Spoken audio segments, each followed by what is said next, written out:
Hey, everybody. It has been freaking ages since I've seen everybody. I am so glad to be back home and hopefully spending some time with some of you today. I know that this is an odd time.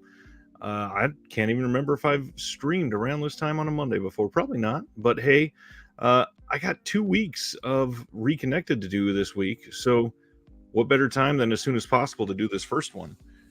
Once we get some people in here, we'll get started on that. And I just wanted to give a quick heads up that I've got some videos coming out, going over the con, everything that happened there. Let me get this tilted down slightly. And then also everything that happened around the con. There was so many activities, and not to sound weird about it, but just so much happened in the last week that it is going to be impossible to get into one video. So I am eager to share that from everybody. And from everybody? How about with everybody? Eric, my friend, I've missed you on here. Anthony, glad you delayed your film to come hang out with us. Neil, what's up? Yeah, Brian did say he had a blast. I'm glad he liked it. It was an odd week with some random happenstances happening, but we got through it. Dustin is in Holland. Damn, that's a little bit further away than California. Hope you're having a good time. That's awesome. Couch, what's going on? Scolder, hey, you made it early this time. That's great. Hey. And Floyd's here. What's going on, Floyd? Hope everybody's had a good couple weeks. It has been weird not putting out a whole bunch of content. The last thing I put out was the giant Vinegar Syndrome and all partner labels video last week.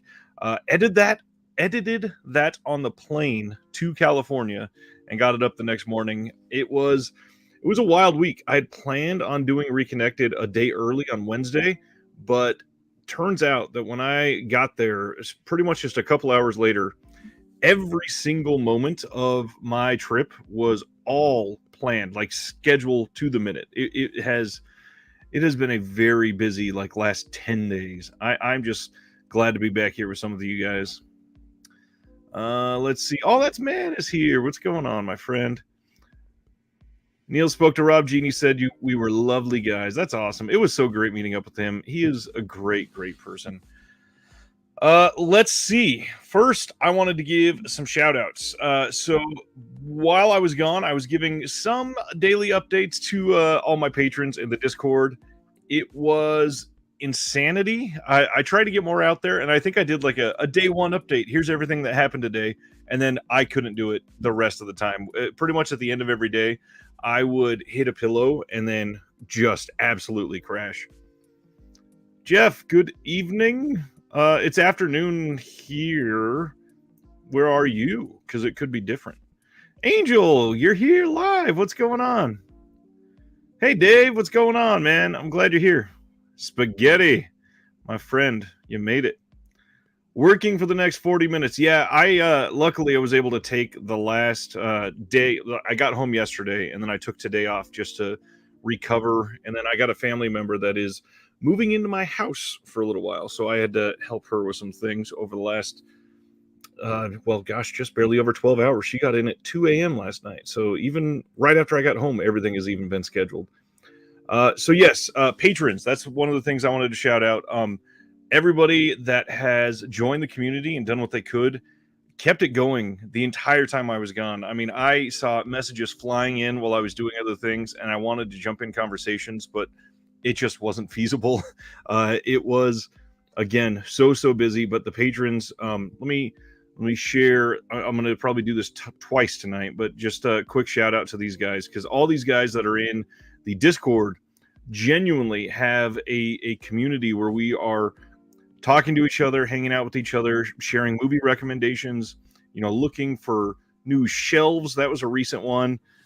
We went through a whole Criterion discussion about bronzing on some of the older discs in the last day and a half, finding deals, talking about announcements, debating the Severance sale for this week that we're going to talk about in a little while. It's been great being in that Discord, and the number of people that have joined are just magnificent. So thank you guys. Wanted to shed some light on that because it was really cool being gone and that community continuing to grow while I was gone. But then on top of that, have those people that were growing be an active participant in the Discord. So you guys have been amazing. I appreciate that. Welcome home, Dave. It's been busy. Ken, my friend, I'm glad you're here. I haven't spoken to you very much over the last couple of weeks like I usually do, so glad to pick that up right back from the beginning. Yes, you were absolutely on your best behavior, Anthony, and I very much appreciate it. One other quick shout out before we get into the nuts and bolts of everything. There is a friend of ours that doesn't get to participate in a lot of the live stream aspects, but he watches these afterwards. He messaged me on Instagram because he wanted to share something, and it turns out he is a creator as well. He is not a YouTuber, but he wanted to share some of his incredible work, and I just got the package today, and I wanted you guys to be able to see this. We have somebody that watches as part of this community whose name, I'm probably going to mess this up. I told him I was going to do my best, but I think it's Joshua Jabkuga, and he is a writer. And one of the things he wanted to share was his work on the graphic novel Scarface, Devil in Disguise.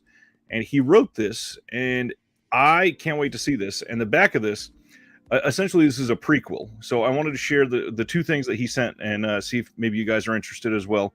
It says, before Tony Montana came to America, he cut his teeth as a young military assassin in Cuba and rose up as a hustler in Havana. He knows the world is his and he craves the American dream. But first, he's got to get out from Castro-imposed solitary confinement. Add to his Molotov cocktail mix the CIA, La Cosa Nostra, and the scumbag who gave Montana his infamous scar. Make a deal with the devil. Just know which devil you're dealing with first. And I got to admit, I thumbed through the art real quick because I literally just picked this up just a few minutes ago. And let's see, is this one? Yeah, this is a pretty decent one to share. The art on this is really well done, and it seems to fit the tone of the film really well. So I can't wait to read my way through this. Yeah, that would have been a rough one to share.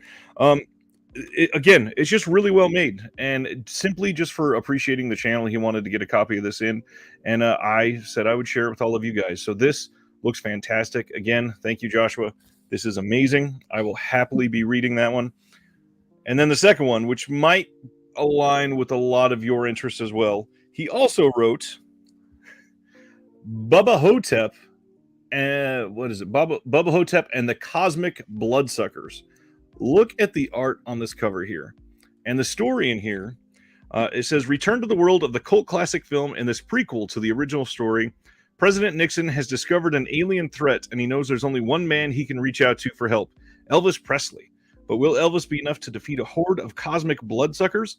This all-new story takes readers back to a world when Elvis truly was the king, adapted from Joe R. Lansdale's novel by writer Joshua Jabkuga with artists Todd Galusha and Horatio Dominguez. And this looks fantastic. Again, let me find a decent... Nope, can't share that page. Yeah, this one seems good. Again, fantastic art. Like, look at that page alone. I can't wait to read this. And that is a very naked Elvis Presley, Bruce Campbell there. But you can't see anything, so hopefully YouTube's fine with that. These look good. I strongly suggest people look these up. Again, his name is Joshua Jabkuga. Bubba Hotep and Scarface, I believe, are available pretty much everywhere. Again, thank you, Joshua, for that. It looks incredible. I can't wait to read them, and I will let you know what I think.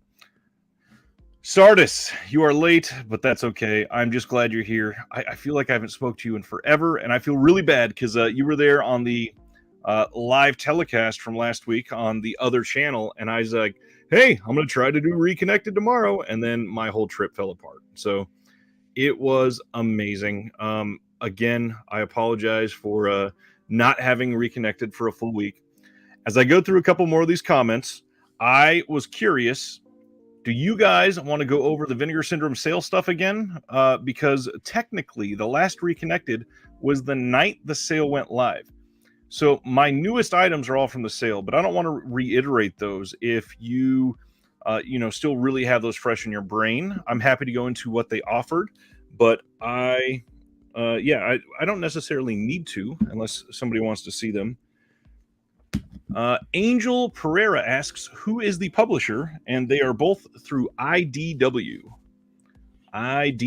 Publishing. Look at this. Dave says, Heath at Serial at Midnight talks about Joshua all the time. That's awesome. Sheila Midnight's a good dude. He's got a lot of stuff. Yeah, like I said, publisher is IDW. Any opinions on Vinegar Syndrome? Should we start with Vinegar Syndrome or should we jump immediately to after the Vinegar Syndrome sale? Because right after Vinegar Syndrome, we had Arrow. Just curious.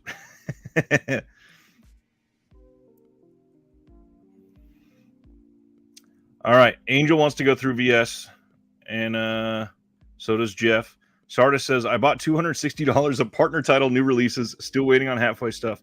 You're not the only one, my friend. I've not received a shipping notice, and a lot of people have already gotten their shipments. It's been very quick for some of these people. Partner labels, the brand new ones, we're going to be talking about this Thursday night. So plan on that being another big show on Thursday. But let's dive into everything that was announced during the Vinegar Syndrome sale. Let me get my screen shared. And this whole time, if you've got anything up that you want to ask, by all means ask, even if it's about the trip or California, the convention, anything crazy like that. If it's about any of the releases, go into it. That is fine by me. I'm going to try to do one full week of announcements, just like we normally would, and then save everything else from the following week, which started last Friday now, to we're going to save those for this coming Thursday night. Dustin says, I became a halfway sub. Very nice. I don't know if it's just me, but I feel like I've seen a lot more people than normal saying that they became a halfway sub this year. And I think that's a testament to how good of a year Vinegar Syndrome is having. It seems like a lot of people were not really stoked with the first half of 2021 for Vinegar Syndrome, but this year has been a completely different feeling. Like they've got some amazing titles coming out. So I really think that they've done great. Eric got a shipping notice, but just label created. That stinks. Sardis has got a shipping notice of Vampire, which he ordered months ago. I just got in Vampire, but I'm going to be showing that to my patrons on one of our videos. Probably, I think that's going to be on Wednesday when I'll be doing a pickup stream with them, which I haven't announced yet. So hello, that's my secret announcement to all of them. I believe I'm going to be doing a pickup stream on Wednesday of everything that came in and everything that I got at the con, which is not very much. I didn't buy a whole lot at the convention, sadly. The whole trip was very expensive, so I did not have a giant budget of buying trinkets. Not to mention, my bag was very full when I got home, so that would have been rough. All right, let's jump in to the Vinegar Syndrome sale and everything that got announced. So first up, we had the mystery titles. Now, this is the one I'd been alluding to for months. This is one that I kind of knew was coming, and I was not surprised at all when this got announced. So this is Scared to Death from William Malone, who also did Creature. This is from 1980, and this is the one that they were talking about. The what was their exact hint? I think it was Creature feature in the California Sun, something like that. And this is coming with a 2-disc region-free Blu-ray set, newly scanned and restored in 4K from the 16mm OCN. Commentary track with the writer, director, and actor Bryce Kermit Eller and actress Diana Davidson. Rise of the Singener, or I think that's how it's pronounced. I haven't heard it in ages. A brand new making of documentary featuring interviews with writer-director William Malone, Bryce Kermit Eller, Diana Davidson, the makeup supervisor, effects artist, another actor, a few more actors. And this, again, this is the exact type of special feature that I adore. So I can't wait to have this in hand. Sardis, unfortunately, I did not make it to the museum. This is how crazy that museum is in terms of busy level. You and I, we spoke on Tuesday night, and Tuesday night, it was booked out for every single time until the following Monday. So I was already going to be gone before I could even get tickets ordered. I didn't think it was going to be that bad, but it was so booked solid that it was going to be late afternoon of the following Tuesday. So they had tickets bought for a full week block of time frames, and they are, I think it was every 30 minutes that they do brand new times. So it's not like it was just a handful of open spots or anything. It is just that many people attending. The friend, the patron from the channel that I met up with, he was able to go, and he said it was just absolutely stupendous. He had tickets bought previously, and he went, I believe he went on Friday, and yeah, said it was magnificent. So shout out to John for that one. This is the front of the slip for Scared to Death. This is the back. Let's only show the front there. Whoops. Next one, this is the other mystery title. This is Voyage of the Rock Aliens. Now, a lot of people did not seem to know much about this one, and I sadly am included. I've never seen this. However, this sounds amazingly cheesy. So yes, it does sound cheesy. It does sound like your classic Vinegar Syndrome, like overhyped title. A lot of people were very excited for the mystery titles, and this is probably a slightly overhyped, but it seems like something I'm going to love. The back of the slip here says, the story of a guy, a girl, and an alien, and the one night they will always remember. And just going over this is from 1984. A group of aliens in a guitar-shaped spaceship are on the hunt to find the true source of rock and roll.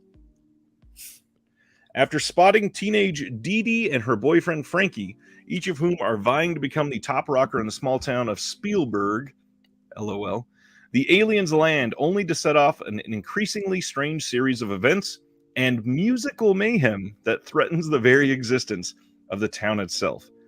Amazing. So this stars Pia Zadora, who's in Hairspray and Butterfly, and what might be the wildest and wackiest role of her career. James Fargo, who did Every Which Way But Loose, did Voyage of the Rock Aliens, is a nearly unclassifiable smorgasbord made up of one part rock musical, one part sci-fi insanity, and one part 50s kitsch through an 80s glam lens. Now, it does sound cheesy. I'm not going to argue with that. But it also sounds amazing. Yes, I cannot wait to see this. Brand new 2K restoration, jam-packed with comprehensive and newly produced extras, including Embarking on a Voyage, the making of an alien dance rock opera, an extended, again, making of documentary featuring interviews with the Michael Berryman from The Hills Have Eyes, executive producer Max Keller, producer Michelin Keller, wardrobe assistant Donzalee Abernathy, co-screenwriter and co-producer Charles Hairston, special effects artist and miniatures artist, and that is great. And then pulled off Where Are They Now, reuniting the band Rima in the 21st century, an extended featurette with members of the band that is featured in the film. I mean, come on. Doesn't that sound incredible? Yes, I was going to say, this very much sounds like a Sardis title. It's got something sci-fi related. He's got to see it. This looks great. I mean, a guitar-shaped spaceship. How do you not immediately click buy now? Next up, we got two VSAs. The first one is arguably the bigger title based on who is in it. This is Red Surf from 1989. I really dig this artwork too. Nice front and back on this one. Remar, who is played by George Clooney, and Attila are best friends living in California. They spend their days surfing, partying, and running drugs for a ruthless gangster named Calavera. After finding out his girlfriend is pregnant, Remar must choose between living life in the fast lane or settling down to take care of his family. Struggling to come to terms with his new future, Remar decides to set up one last big score before retiring from his life of crime. However, things get complicated for him and Attila when one of their crew betrays them. Very cliche storyline now, but I mean, this came out in '89. I'm sure this was still pretty exciting. Now, Remar and Attila have to figure out how to make it out alive before Calavera tracks them down and literally feeds them to the wolves. Overflowing with drugs, booze, and guns, Red Surf is a violent look at 1980s surfing culture in California. So I wasn't fully sold until I read that first line. And that sounds amazing. So this sounds great. Featuring a surprise early performance from George Clooney as the drug-addicted Remar and one of his first leading roles, as well as strong performances from Doug Savant from Teen Wolf, 80s heartthrob Dee Dee Pfeiffer from Vamp, and Kiss singer bass player Gene Effin Simmons Vinegar Syndrome Archive is proud to present this piece of punk rock cinema for the first time on Blu-ray, scanned and restored in 4K from the OCN. Now, this has a commentary track with the producer Greg H. Sims, putting people together, an interview with Sims again, interview with Dee Dee Pfeiffer, interview with casting director Ronnie Yeskel, and unfortunately, no sit-down comprehensive making-of documentary featuring George Clooney or anything. How amazing would that have been if Vinegar Syndrome could get Clooney to sit down for new extras for Red Surf from 1989? That would have been amazing. But obviously, that is probably a very expensive ask in a year when people are already complaining about prices. So Red Surf from 1989 is one of the two VSAs. Thanks for streaming early, says Bifer. And I normally can't because my kids are at home and busy and keeping me on my toes, but they're at summer school for now, although they're probably about to get home. So trying to get this through as much as I can before they start terrorizing everything. It's 10:30 p.m. when I sign on Thursdays. That's late. I agree. That makes perfect sense that you're not able to watch then. I honestly don't know how I'm able to stay up so late on some of these nights. The show on Tuesdays is even later. We don't start that one till 9 here, which means it would be 11 where you are. It gets very late. I made a cameo appearance in Chaos's Monster Palooza video. I haven't even seen it yet. I've been busy all day today helping that family member moving in. Yeah, I met up with Chaos. It was a good time. We were supposed to go get some dinner, but did not work out, unfortunately. I got to meet his whole family. The other VSA is the one that got a lot of complaints from people. This is Expect No Mercy, featuring Jalal Mary and Billy Blanks, which clearly they got some sort of package deal for the last few VSAs that they've put out. And I understand it to a point, but at the same time, how much? I think this was $27.99 during the sale, something like that. $28 for 3 different VSAs featuring Jalal Mary and Billy Blanks. I feel like they could have made that a box set, and maybe I'm being a little cynical there, but it seems like a lot of money for Jalal Mary and Billy Blanks titles.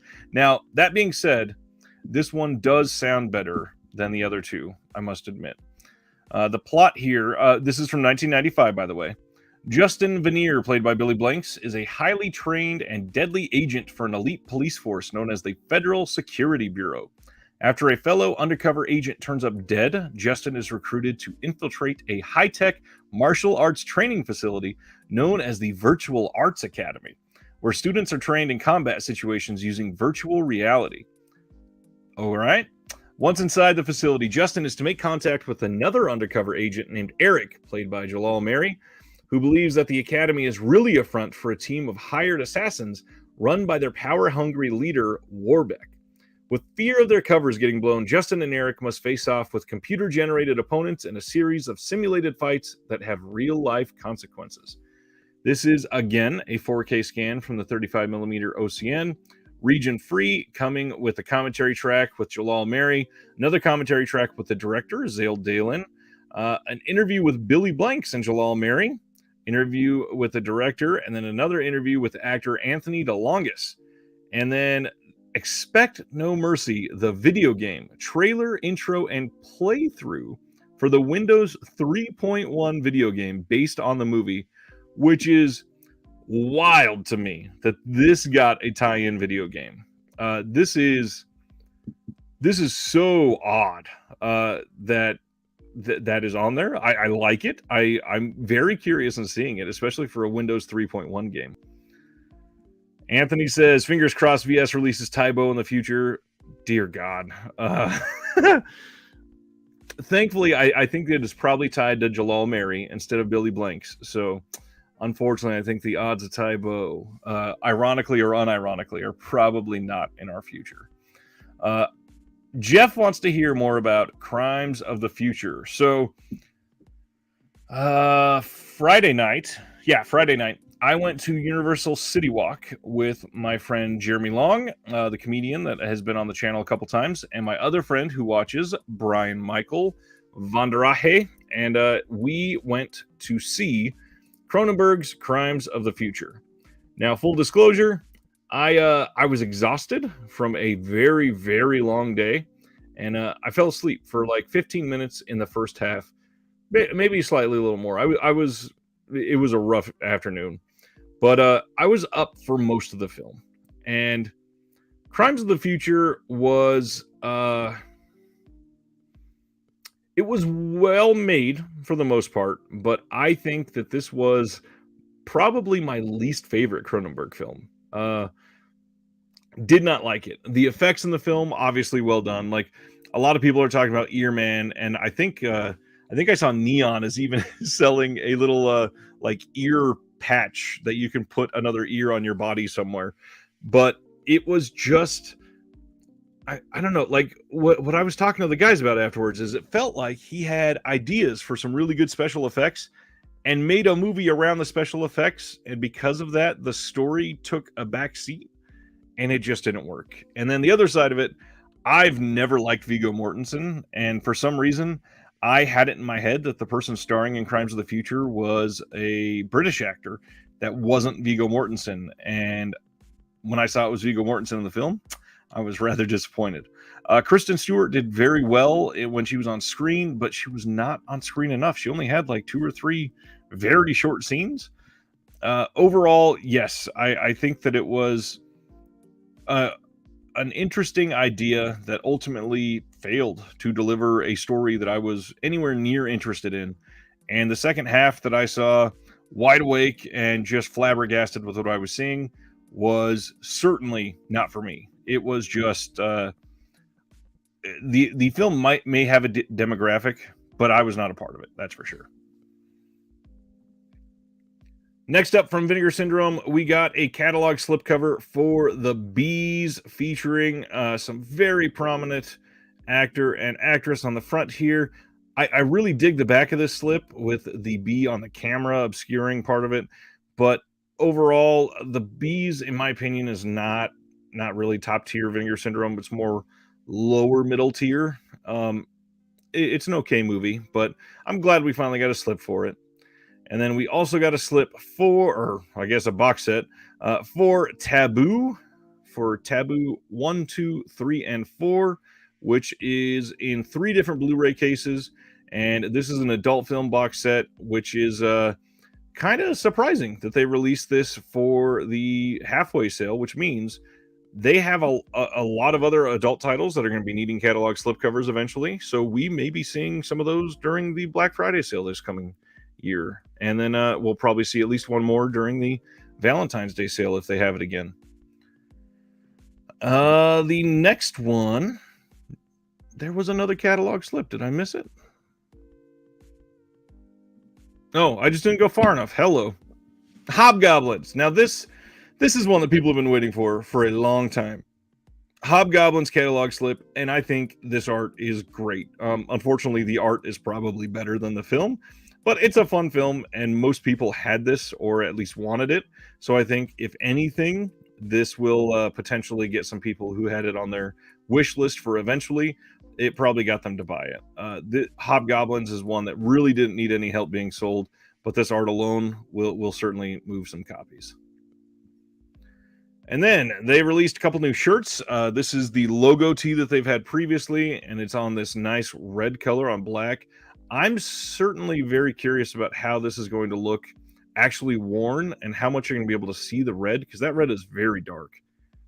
I've been digging some of their colorways that have been popping more over the last few months. You know, that the green and gold was really great for March, and then we had that really bright blue and pink shirt that was amazing. I do really dig this design, which they've used previously, of a film reel. It looks very nice. Very, very nice. I can't wait to see what some of these look like. They released a New York Ninja shirt that is just the logo of the T on gray. And then a Thriller shirt. I was kind of surprised that this is the full design that they went through for Thriller. I expected a little more merch for that, considering it's such a big title. Especially, I'm kind of surprised we didn't get a Thriller eye patch with the Vinegar Syndrome logo on the eye patch. I think that would have been perfect. Couch says, I wish the Fun City shirt was black, not pink.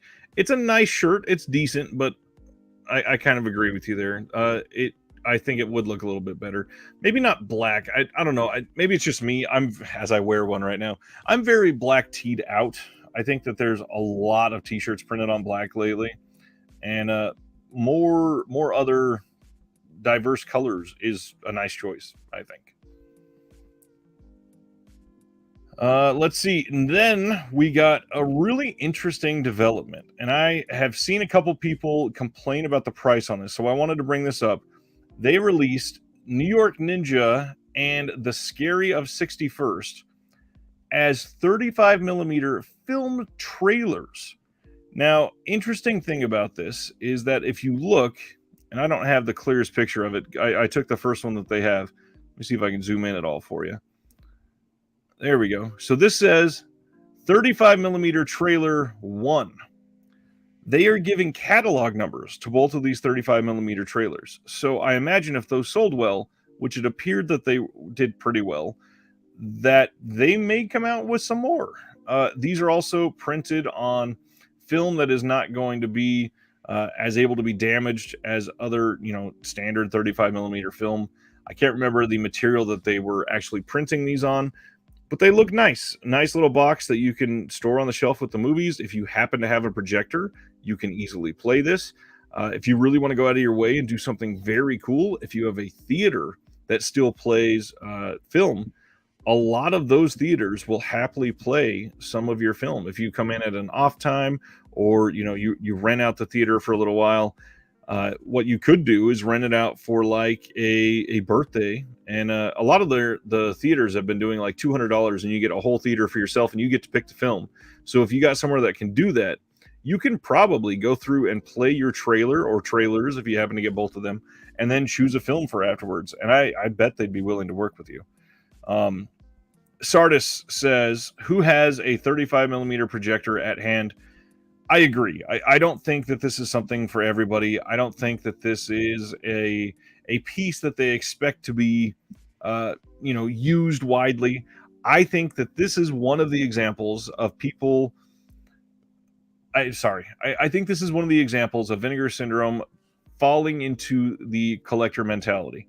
And I do understand that some people have brought that up about other aspects of Vinegar Syndrome. Now, I don't always agree with their take on that, but with this one, it certainly seems to be the case. I don't think that's necessarily a negative thing. If you want to buy it, buy it. If not, speak with your dollars and don't buy it, and they don't do it anymore. But there are some people that buy literally everything that Vinegar Syndrome puts out. So I don't remember if these sold out before the end of the sale, but yeah, these look nice, at least in the hand. It's something like, I don't have a projector, and I think they did 100 of each of these, and maybe there are 100 people that have 35 millimeter projectors that they still use. Maybe some more. Who knows?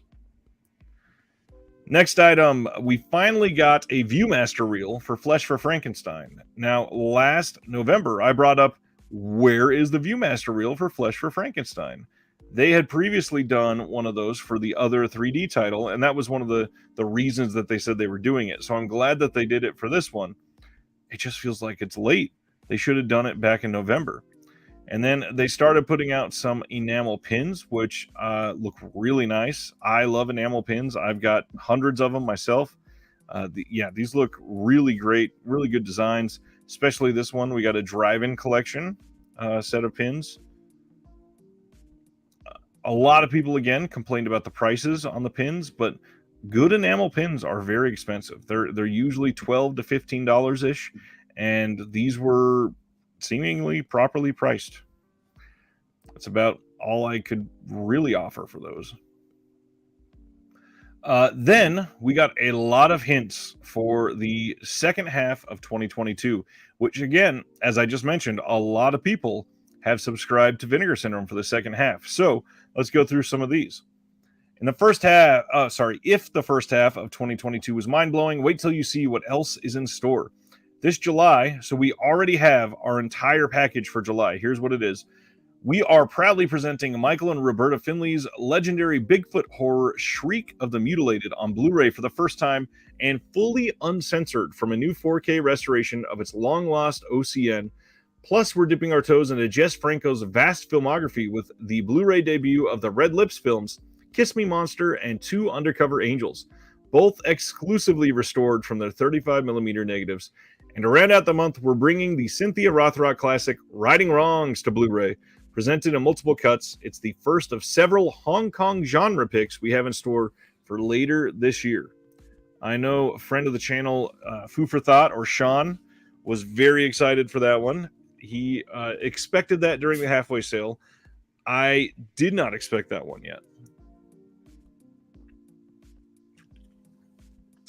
Planet Mondo says, did I go over the Severin titles yet? Not yet. We are still behind. Very behind, actually. This is still from 2 Thursdays ago. So we will get to some of the Severin titles, I promise. And I actually have the Severin site up so that we can go over some of the sale titles, because unfortunately, even though all of May was dedicated to Vinegar Syndrome, my time has been shorter than expected, and some of the things that I had planned for Severin are probably not going to pan out for this month, and I feel really bad. But I do plan on getting some Severin things out at least before the sale. But it's coming up this week, so I'm going to have to be quick, that's for sure. What's going on, Sam? How you doing? Jeff says that pin is more expensive than gas by a little. Oh, man. Speaking of, gas in California is wild. That was one of the first pictures I took just because I could not believe it. Here in Kansas City, it's bad, but it's not California bad. We are still just under $5 a gallon here. And I saw a price in California that started with the 7, and I could not believe that at all. Okay, so the big thing, they just said there are several Hong Kong genre picks in store for later this year. That is incredibly exciting to me. Then our 5th Forgotten Jolly set will be unveiled in August, along with the 4K UHD debut of a studio-owned 70s drive-in horror classic. In September, we'll be unveiling the World 4K UHD debut of an iconic 70s horror film, along with World Blu-ray debuts of a couple 80s deep cuts. And then in October, we're going all out and presenting Toby Hooper's Texas Chainsaw Massacre Part 2 on 4K.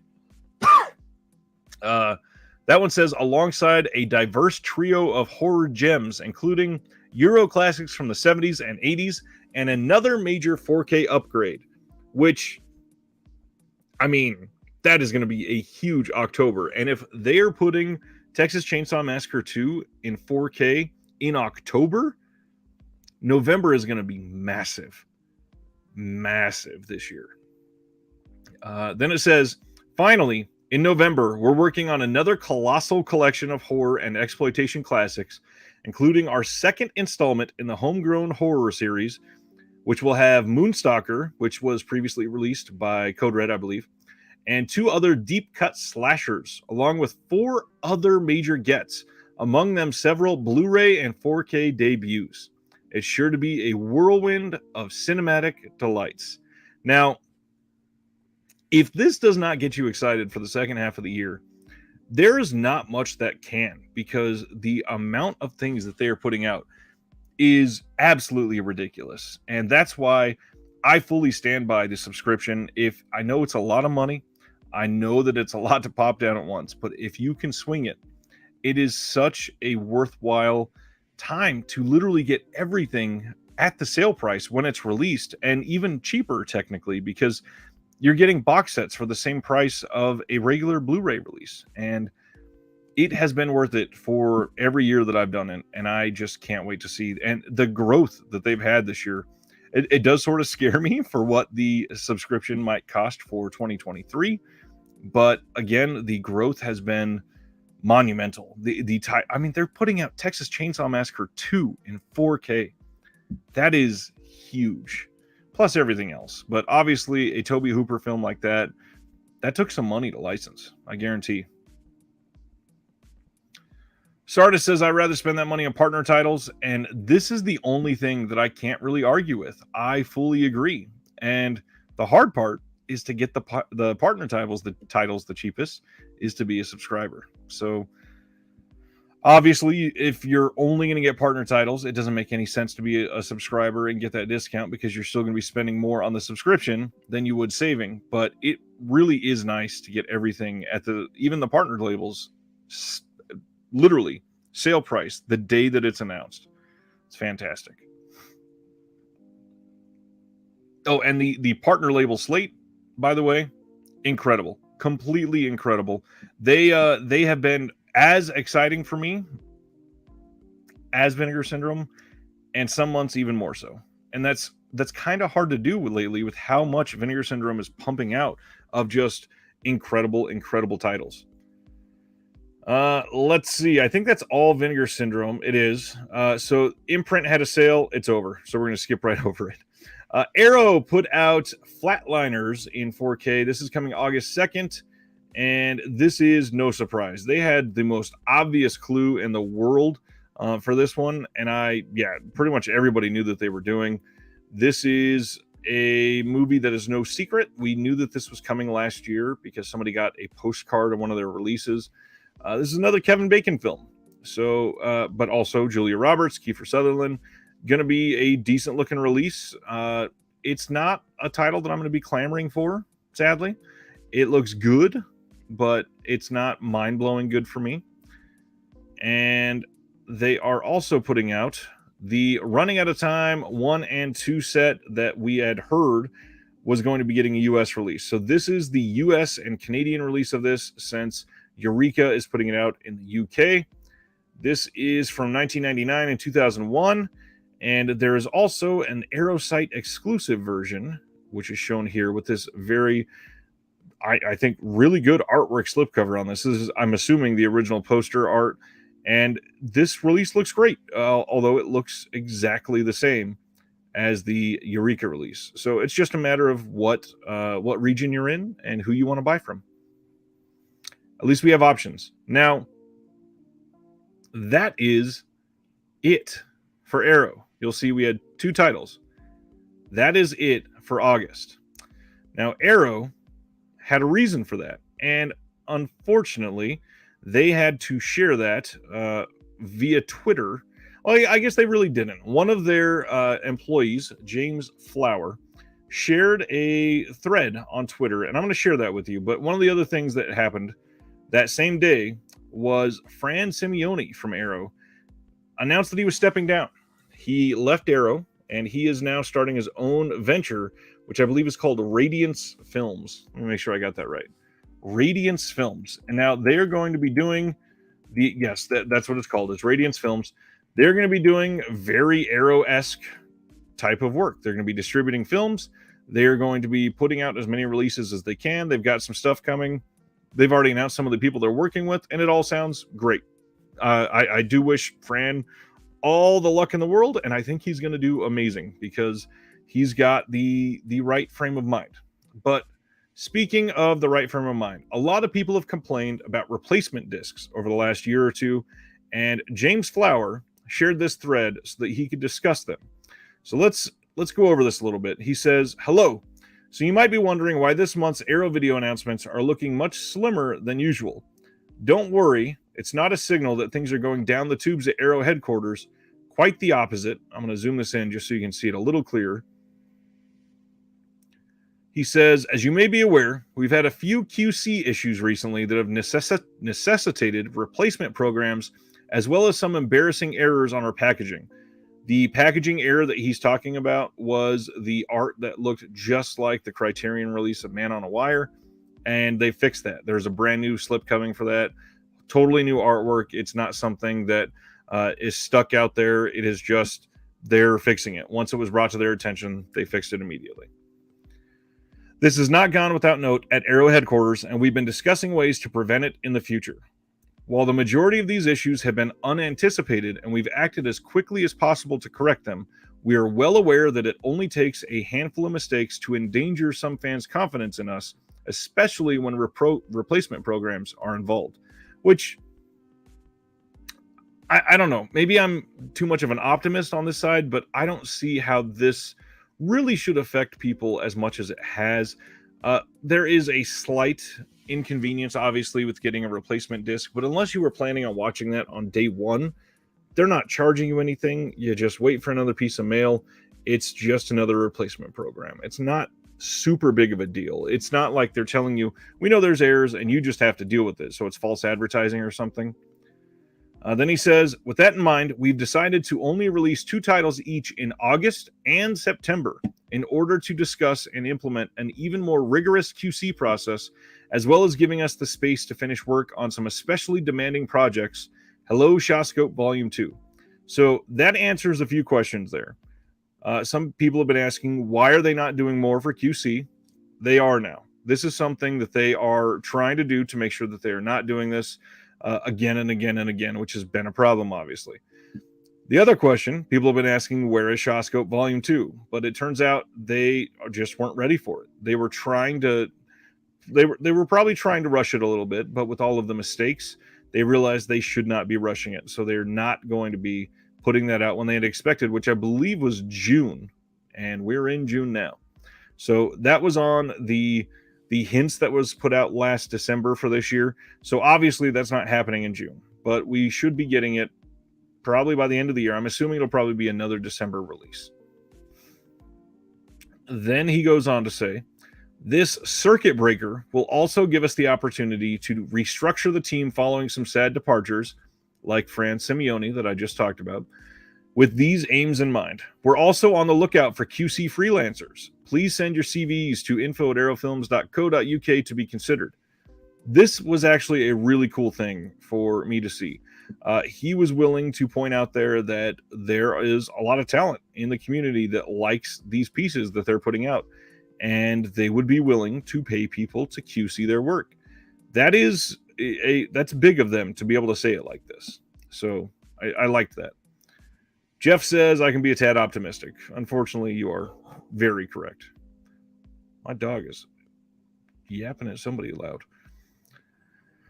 Will this mean that we'll promise that there will never be any mistakes or replacement programs ever again? Of course not. And they shouldn't.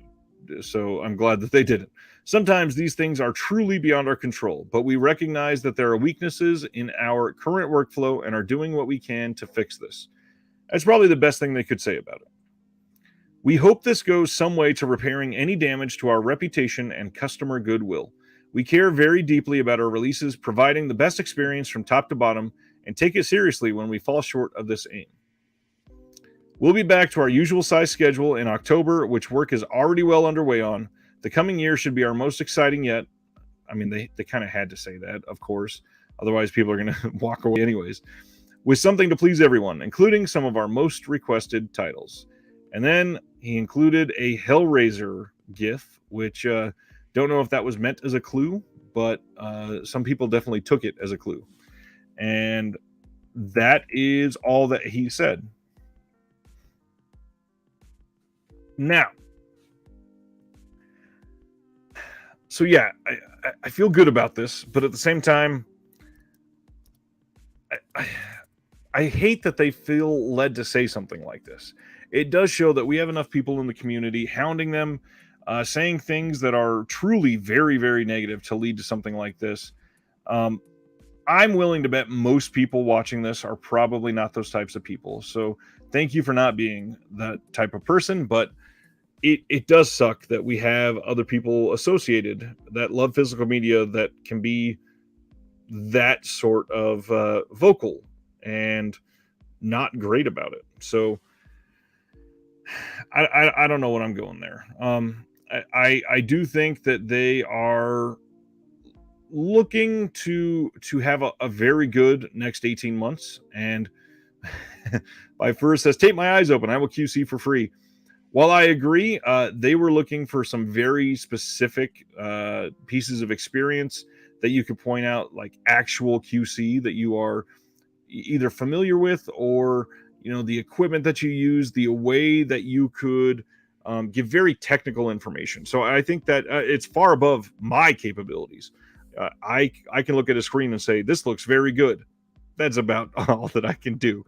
I can say this 4K looks better than that 4K, but in the grand scheme, it doesn't mean a whole lot. That being said, I do think that they are well on their way to fixing some of this, and I sincerely hope that they really overcome it and come back stronger than ever.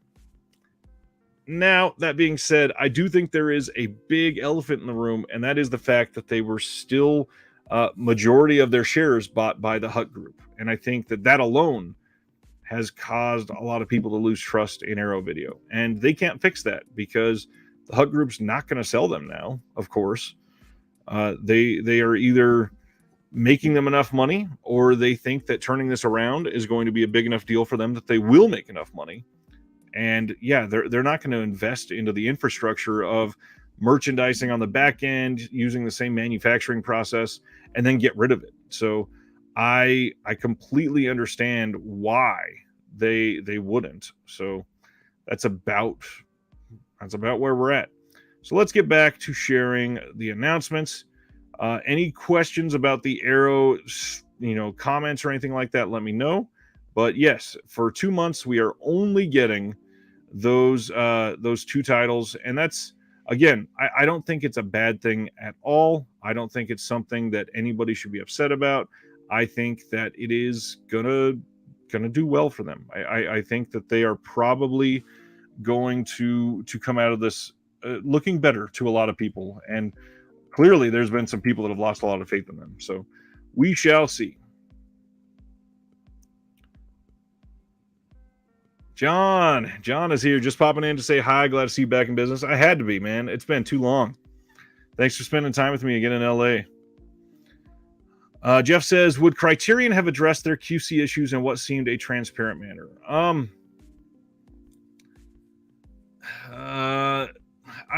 This is where the argument is going to come, that a lot of these labels are facing these things. And that's why part of me doesn't think that this is really all Arrow's fault behind the scenes. I still think that the pandemic has a large bit of the pandemic probably still has a large bit of an effect here, because they can't test everything from home on every system. So it makes it a little more difficult to put out titles when you're working with, your acquisitions team based in one state, your manufacturing team maybe based in another country, your employees working on marketing in one area, and people that are getting these in and putting all these things together and testing them. It's hard when they only have one system at home, and they, maybe they're not as technical. So maybe they should be having different people do that. But there are some of these items that were problems, like the Al Adamson disc that was released with the original set. Not the original set, because it was only printed once. So the disc that was presented with that set for, I think it was disc 8, I want to say, it just plain didn't work. You put it in your player and it did nothing. It didn't run. It didn't do anything. That's not Severn's fault. Whoever manufactured that, which for them at the time it was CAV, they either didn't test that disc, they put a different file on the disc than they were supposed to, or something happened. But Severn themselves, they didn't look at that disc and say, yep, good to go. Something happened there. So that is still happening on a lot of these. There are other things that are maybe more egregious, like what title was it? There's an Arrow title recently that had a bonus feature that was listed on the back of the case, and when you go to the disc itself, it was not there. However, if your player had a search function, you could still find it because it is on the disc. It's just not presented, which is an odd one, and you would think that that's something they would look for. So it's going to be a toss-up on some of these, of course. Anyways, that is Arrow. Let's go to the next one. This is Kino Lorber releasing another Chuck Norris film, A Force of One. This is from 1979. Chuck Norris, brand new 2K master. New audio commentary by action film historians Brandon Bentley and Mike Leader. And I don't really love Chuck Norris. I know a lot of people do. Don't really care too much about this one. If anybody has any opinions, please share them in the comments. Jeff says they addressed it, though. Not all labels can do and will. Agreed. I mean, Kino is on the screen now. They have royally messed up some QC things in the past, like when Bring Me the Head of Alfredo Garcia came out, and people responded and said, this is not a brand new 4K remaster. This is the old master. And they said, nuh-uh, nope, this is what you're getting. And at first they denied it and said, that's all we're going to do. And then they were caught, essentially. Enough people complained and they had to replace it. So, yeah, it can be a good thing to do. I completely agree, Jeff. Next one, we got an exclusive for Scream Factory, which is an odd one to me. This is the 9th configuration. And speaking of replacements, the spine on this one is actually misspelled, and it says the 9th coin figuration, of course. Couch, I'm sorry. If this is the straw that makes you leave, I apologize. I really don't like Invasion USA. I don't know what it is. I can't grab onto Chuck Norris. I don't like John Wayne. I don't like a couple of the real big ones. Even Clint Eastwood. I'm cold on a lot of Clint Eastwood's films. A couple of the big ones are great, obviously. But yeah, I don't know what it is. So this exclusive is 1,500 units. This is done by William Peter Blatty, who did The Exorcist and Exorcist 3, of course.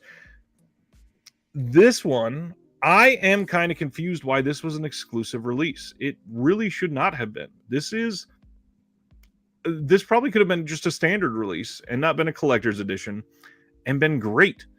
The 9th configuration is a big film, but then they have actual features here. New 2K scan of the negative, audio commentary by William Peter Blatty, interview with William Peter Blatty, Confessions of Cain, interview with Stacy Keach. I don't know why all of a sudden my throat is making me want to cough. All kinds of interviews on here. And this really had to be an exclusive. I mean, none of these are new. A lot of these are, in fact, all of them are archival extras.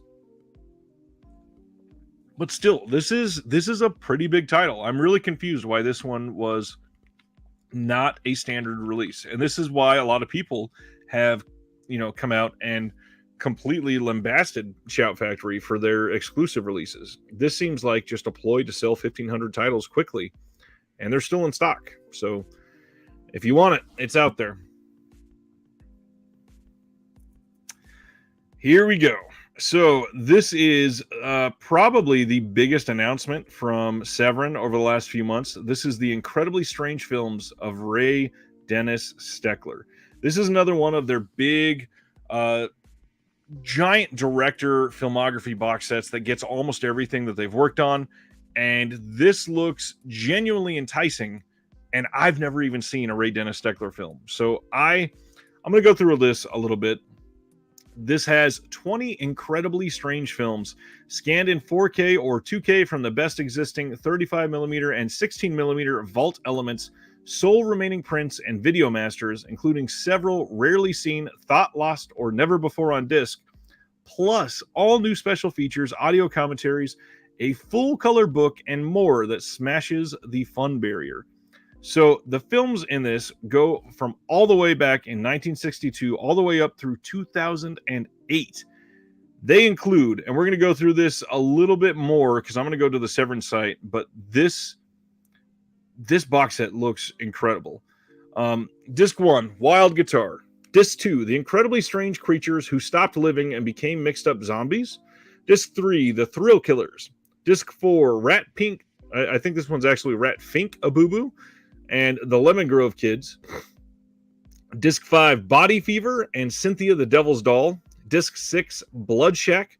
Disc 7, The Hollywood Strangler Meets the Skid Row Slasher and the Las Vegas Serial Killer. Disc 8, The Mad Love Life of a Hot Vampire, Nazi Brothel, Love Life of Hitler's Nazis, Count Alchem. Disc 9, Dr. Cocklove, The Sexorcist Devil, Red Heat. Disc 10, Summer Fun, Reading Pennsylvania, and One More Time. Now, one of the cool things is they were able to get some of the archival commentaries that Joe Bob Briggs did on some of these. We're going to go through some of these, and I wanted to share some of the details, but I will say, like I said, I've never seen any of these titles.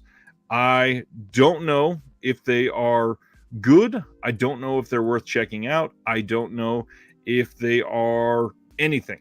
But I will say, the Severin podcast for this box set was an incredibly deep dive, an incredibly useful deep dive into Steckler, into the type of films that they were getting into. And after all that, it sounded like it wasn't for me. I have not purchased this, but I strongly suggest that if you are into this sort of thing, you will probably really enjoy this box set, because it sounds like, again, they put a lot of love and attention into this, and they really did some great work. And some of the stuff that they were able to track down, I mean, we're talking like short films from, the one called Reading Pennsylvania. It was just him essentially in Reading Pennsylvania. It's some weird random things, and that's just sort of the way that Steckler was. And you find that out when you go through the podcast. And again, perfect companion piece for this announcement. So let's go through the actual website for this real quick.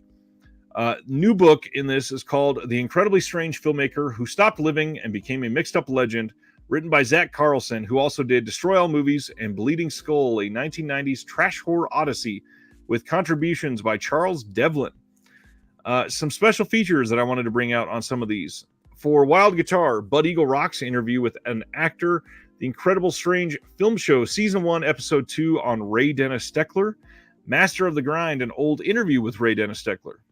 Then on the second disc, we get an introduction by Joe Bob Briggs with the commentary by Joe Bob, commentary from Ray Dennis Steckler himself, an interview with Ray Dennis Steckler, and then another interview with Carolyn Brandt. Then we got some trailers, all kinds of stuff. I'm not going to bring those up because they're on most of these. Just going through these, some great stuff. Like on disc 3, audio commentary with Christopher Wayne Curry, he's the author of The Incredibly Strange Features of Ray Dennis Steckler. Then Confessions of a Thrill Killer, interview with actor Gary Kent. Q&A at the York Theater in San Francisco. There's an alternate cut on this disc. Behind the scenes footage with commentary by Ray Dennis Steckler. There's just so much in here. This is another one that has an absolute unending list of films and features and everything. What's going on, Mike's DVD and Blu-ray? There you go. Bifur says 7 movies featuring Ray Dennis Steckler are on Tubi TV right now for free. You can try it and see if it's something that you're interested in. I will hopefully be able to watch one of those in while I work during working hours over the next couple weeks and make a decision. They do have a couple classic Severin packages for this with some wild things like a mask and all kinds of other stuff. But some of these other features, I mean, more commentaries with Ray Dennis Steckler, audio commentary with Aaron Abushan, Webster University professor of film studies, which is kind of cool. Mondo Psychotronic, interview with Mondo Movies label and Psychotronic video store owner Bal Croach and friends. Monster Mag's B Movies and Rock and Roll, filmmaker Don Glut on Ron Haydock and Ray Dennis Steckler. So much on here. The Lemon Grove Kids. We got commentary with Ray Dennis Steckler, interview with Ray. We got interview with daughter Laura Steckler, text card for the live show that they did. An unreleased 4th segment is shown here, parade footage. And if you listen to the podcast, when they're talking about the Lemon Grove Kids, they actually went down to a parade in California and just got in the parade without getting any permission and filmed it and then got kicked out. So that sort of thing is very interesting to me, and I love things like that. So again, super enticing, but I need to see at least one of these films before I jump in because it's expensive for sure. Disc 5, we're getting, let's see, audio commentary with Dark Eyes of London's David Dent. Some more archival interviews. Interview with Ray Dennis Steckler at the York Theater in San Francisco. Work print footage from Bloody Jack, an unfinished film started after Body Fever. And then Blood Shack, which is only 55 minutes long. Audio commentary with Ray Dennis Steckler. The alternate cut called The Chooper, which is only 70 minutes. Introduction by Joe Bob. Audio commentary again. Just all kinds of stuff getting added on here. Some more Joe Bob commentaries and intros. Archival interview with Carolyn Brandt by Ray Dennis Steckler. Hollywood Strangler in Las Vegas trailer and more. Let's see. Audio commentary with actor Ron Jason, moderated by Severin Films' David Gregory and Vinegar Syndrome's Joe Rubin himself. That's for the Las Vegas serial killer. There's an interview with actor Ron Jason. Interview with Glenda Savage. Steckler locations tour of Los Angeles and Las Vegas with Vinegar Syndrome's Joe Rubin. That's another thing on that podcast. Joe Rubin is there for almost the entire time and has a lot to say, and really goes to show how much these companies really work together. So it's just genuinely a great collaboration piece between so many wonderful people that keep delivering us things that they just desperately want our money for.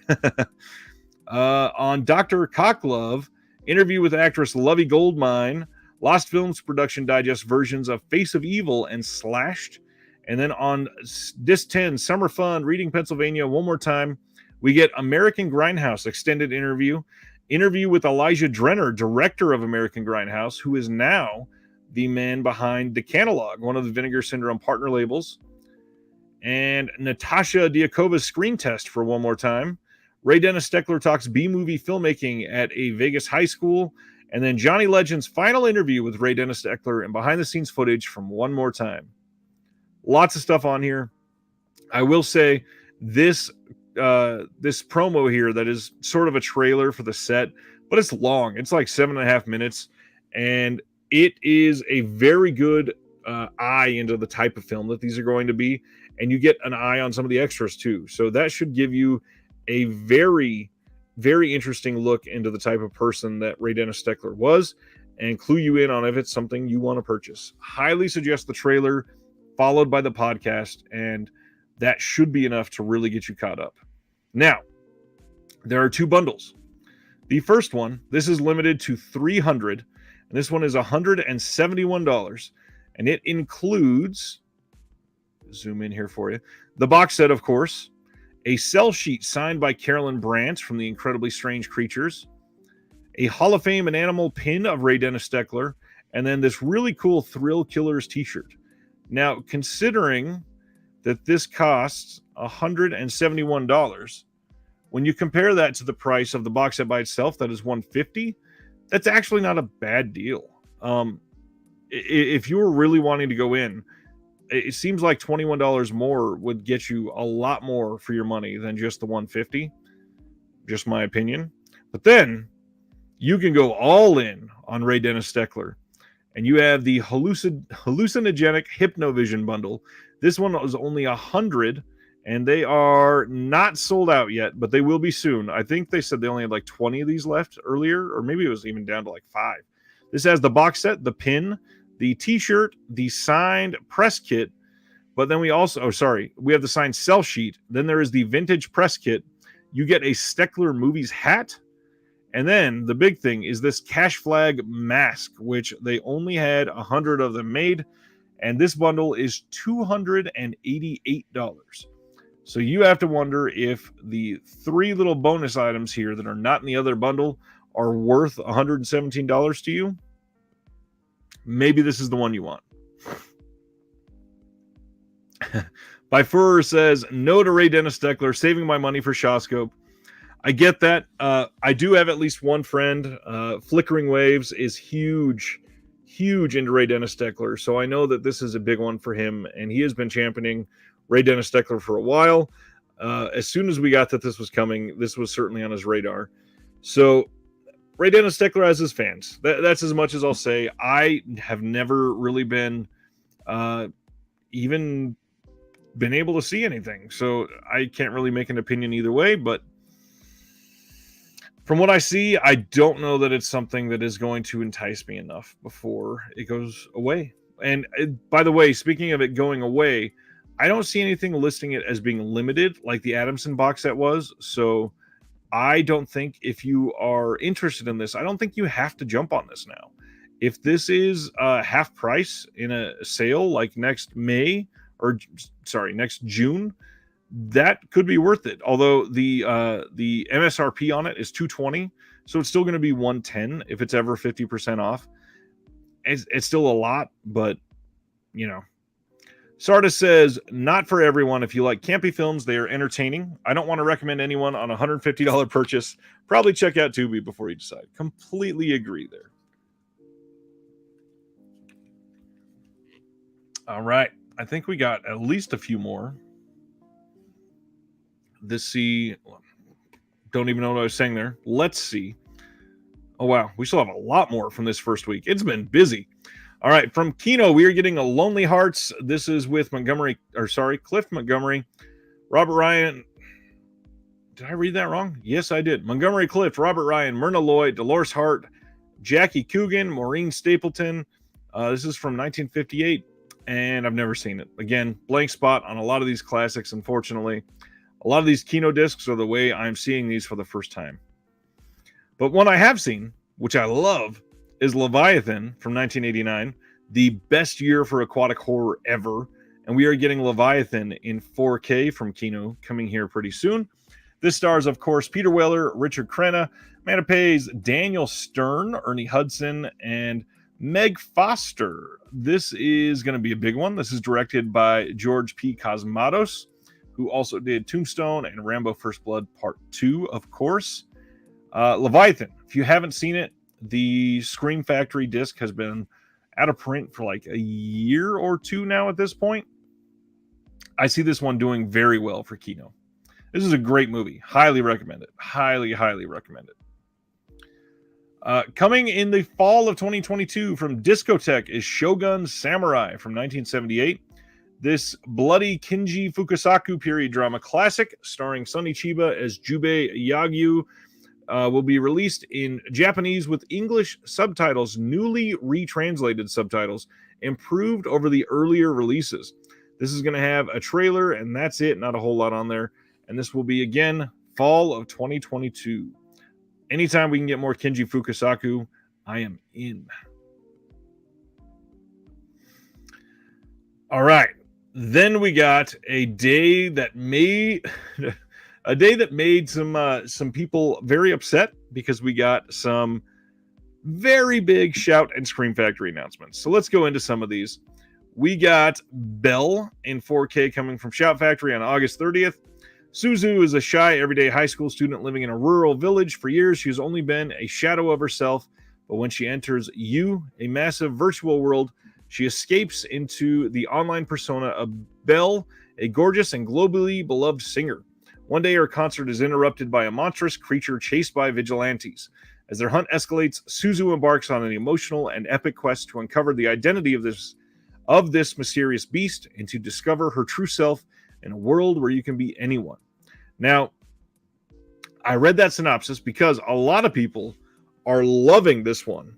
And this is one that many people just are not talking about. So I wanted to make sure it got some more love.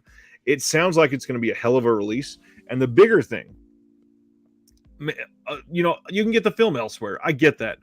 But limited on this exclusive collector's edition release, 60-page book, a poster, 6 art cards, a sticker, promo events with Hosoda and cast. There is a behind the Japanese dub, cast interviews, the making of Belle, and then some other archival features that are on some of the other releases. This looks great. And then By Fur says, Belle is like Ready Player One and Beauty and the Beast had a baby. That's actually kind of a cool description. Nice. Then we are getting the Bionic Woman, the complete series. This is coming on Blu-ray, not just DVD.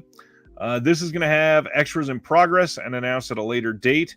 I don't see them going too deep on extras. Maybe, like a couple hours worth. I don't see this getting, 30 commentary tracks or anything like that. This seems to be the way that they're doing like the $6 Million Man. So this looks like a decent release. And fans of the Bionic Woman can rejoice because not all of these get great Blu-ray releases. Glad this is coming out. But let's dive into the old out-of-print titles that are now coming out from Scream Factory. So we are getting Child's Play 2 in 4K. This is from 1990. This one just says extras in progress will be confirmed at a later date. This is a collector's edition, so it will come with hopefully a slew of extras. We are getting Child's Play in 4K. This will, they did confirm this will have at least all of the extras from their first release when it was on Blu-ray. And there may be some new extras because it does say extras in progress and will be confirmed at a later date. And we are getting Child's Play 3 in a 4K collector's edition release. Again, extras in progress. We'll find out later. This one's from 1991. I love that they're putting all 3 of these out. I've wanted Child's Play 2 in a collector's edition from anyone for a very long time. And now I just hope we get the rest of the series in 4K because Child's Play is one of the ones that genuinely holds up for most of the entire series. I think that it's fairly well done and one that a lot of people would be happy with. But if that wasn't enough, they're also putting out Red Dawn from Shout Select in 4K. This is coming with a set of those enamel pins that they've been doing. When I said, but if that wasn't enough, I was going to talk about the bundle, but we'll talk about that in just a second.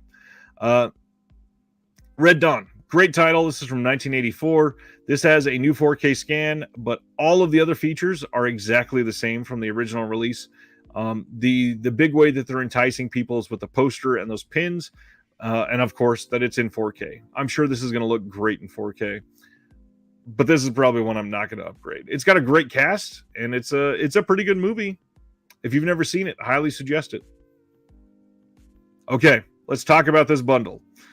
So coming on August 16th from Shout Factory, we're getting a bundle with Child's Play 1 through 3 on 4K, plus a NECA figure, plus 5 posters. That's going to be their new art that they put out for the Blu-ray for Part 1, 2 of the original poster arts for Part 2 and 3, and then their new art for Part 2 and 3. You can see all 5 of them down here below. Or sorry, I said it was their new art. I guess it's the original art, which is nice. It'll be nice to have all 3 of those together. Then on top of that, this will also include a bundle of enamel pins and a very cool NECA figure here for a Charred Chucky. Now, what's interesting is the Charred Chucky by itself is already sold out. It was limited to 4,000 and it's sold out already. That is kind of crazy to me. It sold out like that very first day. So, interesting release strategy. You can still get it as part of the bundle if you want it, but it's going to cost you. This giant bundle is $210.93. It also includes this little postcard set. I forgot to mention that. Now, these Part 2 and 3 will also have alternative slipcovers. So you're going to get 5 slipcovers total. So the price here. A lot of people seem to be upset with the price. Now, I do not think that this is grossly overpriced when you start looking at their original prices for individual items. Just the first 3 films, you're looking at about $110-ish. The NECA figure is another $40, so that's $150. You get these exclusive postcards and the posters, and so you put in another $5 or $8. This pin set, a lot of people don't understand that enamel pins, like I talked about earlier, the good ones are usually somewhere between $12 and $5. So $50 for an exclusive enamel pin set of 5 pins, it's kind of a decent price. It's not really that off the deep end. It's maybe a little high for a bundle like this, but I think the big chunk of that is the 4K, because each of those on their site alone is almost $37, which that's a lot, believe me. $110 for 3 4K films is a lot. And Sardis points out $70 a film, extra stuff sounds like the shopping channel. And that's, for certain people, I agree. They don't need all that extra stuff. Here's a close-up of that top of the doll. I got a better picture coming, but yeah, that bundle is wild. They're also putting out Ferngully, The Last Rainforest. And then I wanted to point out, too, let's see. I should not have gone on to the Ferngully one. They do have a smaller bundle that is $153 that has all 3 films, the posters, and the NECA figure without the pins.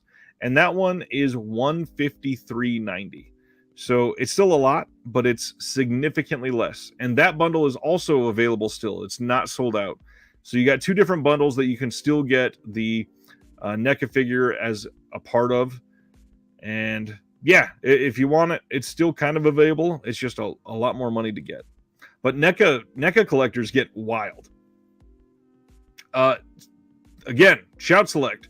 All kinds of titles coming out this month. This seems to be a huge month for Shout Factory. They're putting out Last Days in the Desert from 2015. I've not seen this one, but I heard it's really great. And then they also announced Learning to Drive with Ben Kingsley and Patricia Clarkson. This is from 2014. I don't know anybody that's seen this one. I also shared already that they're doing Red Dawn. So that was 3 titles, but no, they're putting out a 4th title from Shout Select, A Walk in the Woods with Robert Redford, Nick Nolte, and Emma Thompson.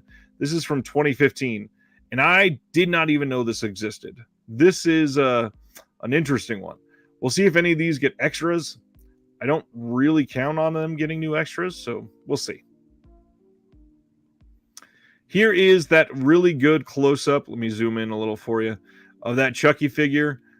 If you've seen the movie, this is a pretty iconic looking shot for the figure.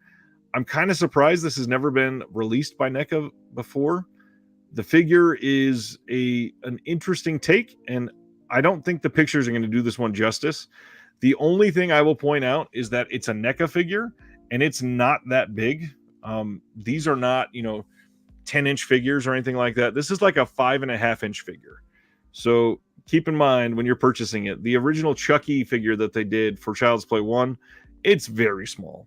So 5.5 inches, I mean, you're talking like the height of my phone. I mean, that's about it. And then in a little box. So I'm sure the detail will be great, but yeah, it's not going to be massive. They're also putting out Nadia, The Secret of Blue Water, the complete series. I know nothing about this one, but this is from the creator of Neon Genesis Evangelion. Then we got some really interesting Umbrella announcements. And this is getting close to when we're going to be cutting it off, I believe. So Umbrella is putting out, as part of their Beyond Genres line, Mega Force from 1982. And this is a big title. This is one that a lot of people have wanted for a long, long time. Let's see. That is the front of the slip. This is the back. And then they've got this big bundle that they're putting out with it, including a hat and everything. Here is the inner art. This is with Barry Bostwick. And Megaforce is an elite multinational military unit that does the jobs that individual governments will not. When the peaceful Republic of Sardoon is under threat from their more aggressive neighbor, the beautiful Major Zera and General Byrne White see the help of Ace Hunter and Megaforce. That was poorly written copy. I think that they need to edit that.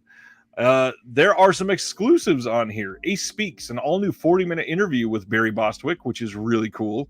Audio commentary with author and mega fan Stephen Vagg. Exclusive Life After Megaforce, upcoming documentary interview with Barry Bostwick and filmmaker Rob Lindenmayer.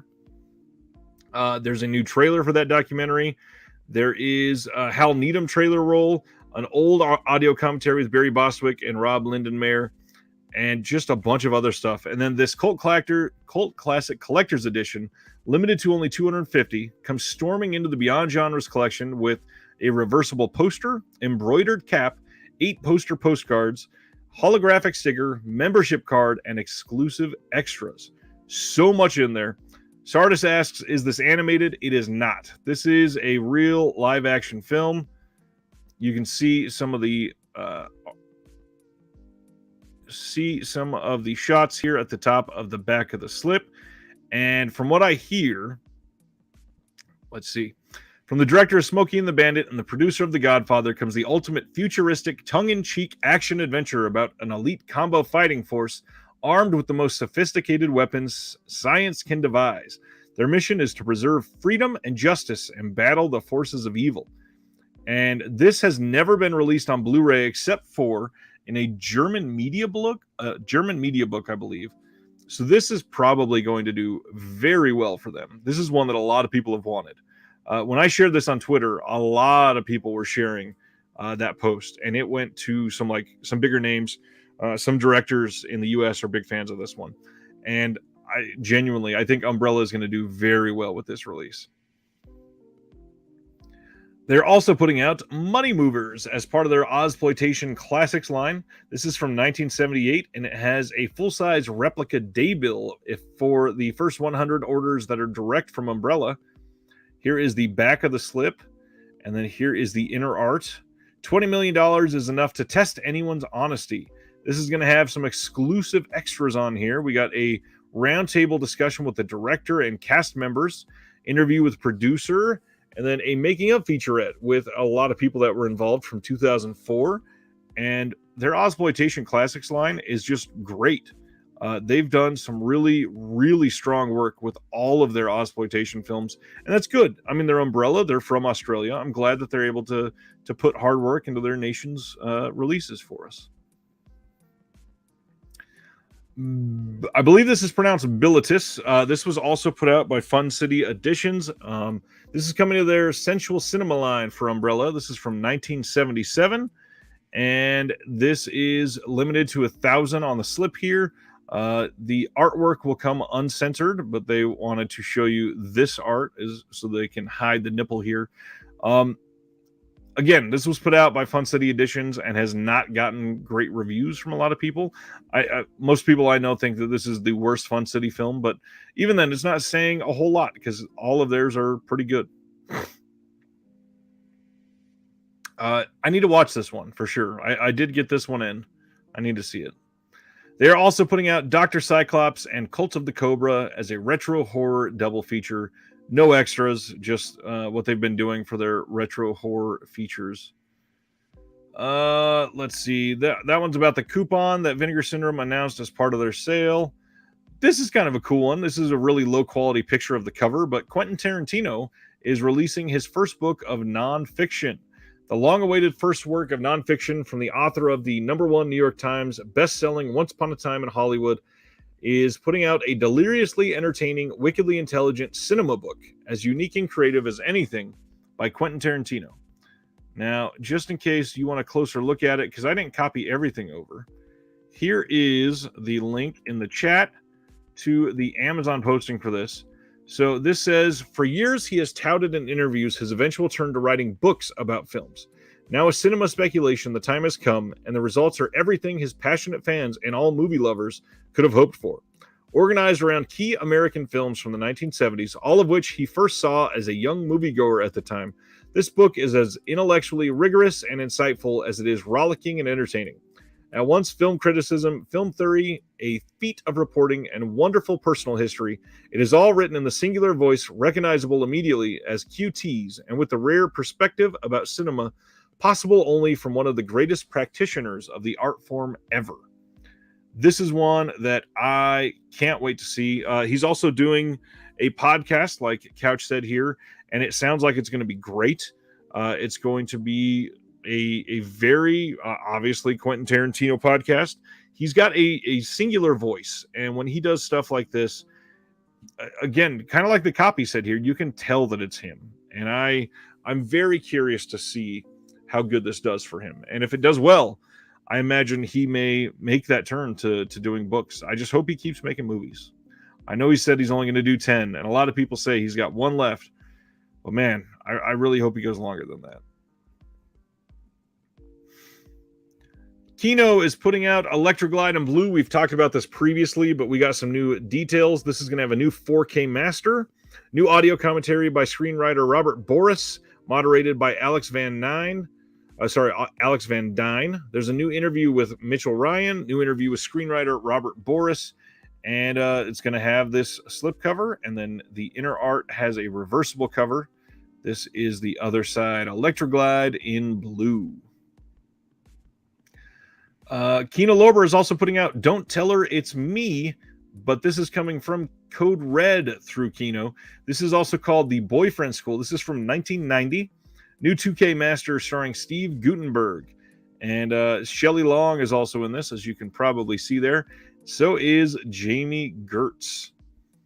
I'm curious about this one. I don't think I've seen this, but it's also got a young Kyle MacLachlan. I really want to see it. All right, then just 4 short days ago I think this was on Friday, so maybe, let me take a look at this. We may not be going over these. This might be the ones that we wait on until Thursday. Man, we got so many partner label releases this last week. It is hard to track down everything. No, these were on Thursday. That's right. So yeah, we're going to talk about Mondo, and then that's going to be it. So we are getting from Mondo Macabro. You can pre-order this on June 30th. The Other Side of the Mirror from 1973. This is a Jess Franco film, which seems to be all the rage right now. That with Vinegar Syndrome putting it out, Pulse Video putting one out, Mondo Macabro putting one out, and Severin Films putting out like 12 as part of their mid-year sale. This is The Other Side of the Mirror. Anna, a young songwriter and piano player, lives alone with her father in a large house on the island of Madeira. She meets a boy and they plan to marry. However, when she tells her father of their intentions, he tries to persuade her to call off the wedding. And then it turns bad from there. You can read the further information there, but the actual details on this that are important: brand new digitally restored 4K scan of the OCN, Spanish audio with optional English subs, brand new hour-long interview with author Stephen Thrower, the man, the myth, the legend, Stephen Thrower. New audio commentary by Robert Manell and Rodney Barnett. And then if you go to Mondo and you get the Red Case Limited Edition, you'll get a reversible sleeve with brand new art shown here by Justin Coffey on one side and original ad art on side B. This is the original. 20-page full-color booklet with brand new writing on the film by Francisco Cesari and Roberto Curti. 1,200 numbered copies in the usual red case. This will be available to purchase on June 30th at 9 a.m. Pacific time. And that will be only at mondomacabro.bigcartel.com. Couch says, interesting month for Mondo Macabro. It really is. And then their second title is Love Brides of the Blood Mummy from 1972. Let's read just the first paragraph of the synopsis here. In ancient Egypt, the son of a high priest is sentenced to death for the murder and mutilation of young women. His father uses his influence to have his son placed in a cataleptic, I think that is spelled wrong, maybe I'm wrong, cataleptic state and sealed intact in a grand sarcophagus. Thousands of years later, in a castle in remote 19th century Cornwall, Lord Dartmoor, an eccentric practitioner of the black arts, opens the sarcophagus and brings the body back to life through the power of electricity. Available for the first time on home video anywhere in the world. First time on home video anywhere in the world. Amazing. I love when they do stuff like that. Comes the complete and uncut version of this legendary rarity from 1973. The film contains extended scenes of sex and violence that are among the most intense and shocking of any film from this period. This is going to be a region-free release, brand new digitally restored 4K scan of the OCN, English or French audio with optional English subs, choice of 2 different cuts of the film, brand new audio commentary by David Flint, super 8mm cut-down version, alternate scenes, gallery of publicity materials, and then the limited red case copy will have a reversible cover sleeve. This is the other art that they're showing. 24-page full-color booklet by Pete Toombs, set of 5 double-sided art cards, 1,200 numbered copies, and the usual case. Thanks, Maximus. Man, it has been a long time. John is late. Hey, that's fine. This is not the normal time. I completely get it. Mitchell is looking forward to Mondo. They always do something interesting, at least. And I think more people would like them if they gave them the time of day. But I fear so many people just overlook them for some reason. And then the final title, The Horrible Sexy Vampire. And they wanted to note, please note, this edition will come with a slipcover that we will be unveiling at a later date, which is kind of cool. They've only released, I think, 2 slips. Oh, sorry. They've released 3 slipcovers. That's right. Yeah, just 3 slipcovers on their red cases.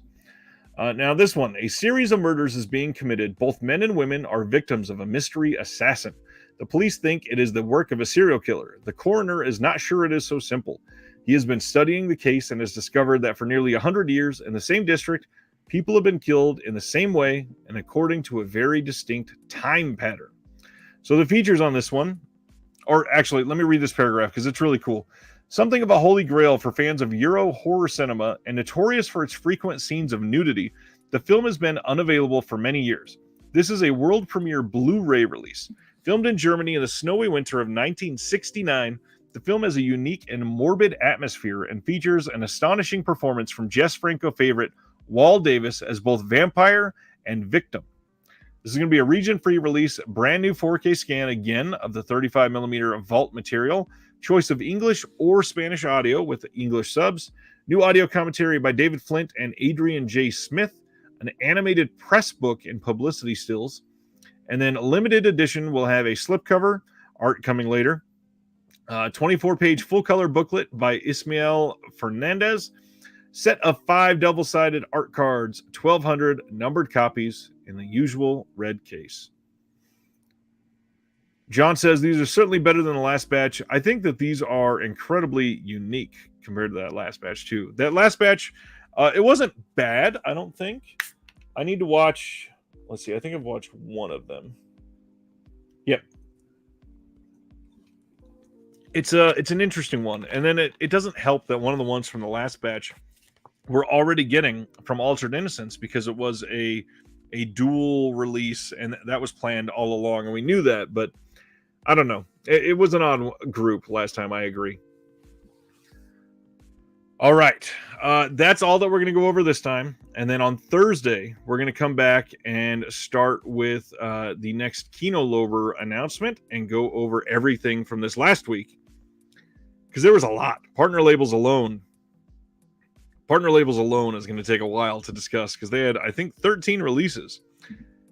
One of which has already sold out and another which has already had a slipcover sell out. So there's a lot there to talk about. We talked about the Ray Dennis Steckler set. We talked about Scream Factory. We talked about all of that. Are there any questions? Anything I can help with before we go? Again, thank you everybody for tuning in. I know this is an odd time. I just wanted to get a week covered so that we can be ready for Thursday to get back into the normal swing of things. It is nice to be back. I appreciate all of the welcome homes from everybody and the messages while I was gone. I certainly felt odd not updating everybody consistently. It was such a busy period, and primarily my Discord for those patrons, I felt bad not being able to speak up. But man, being literally busy from minute one, like 8 a.m. through midnight every single day at the very least, is just crazy. And then coming home to shower afterwards. John asked which partner label sold out its slip. That was let me see. I believe it was it was Apocalypse After. It was the one that we were just talking about that Mondo had released previously. And that was because there was only 500 units for that slipcover, which is weirdly low. Any opinion about the Thriller Anger? That's a good question. And I didn't post anything about it.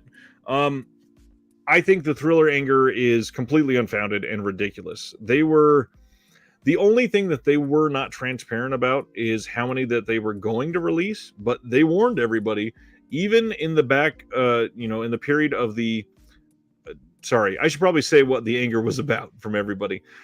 So those that didn't pay attention, Vinegar Syndrome released Thriller in 4K, and they sold through 10,000 copies of the limited box set that is going to come in one of their, 2 slipcovers in a slip box with all of the cuts of the film in 4K and everything. It was wild. It's going to be a beautiful set, and some people are already raving about it, the ones that have got it.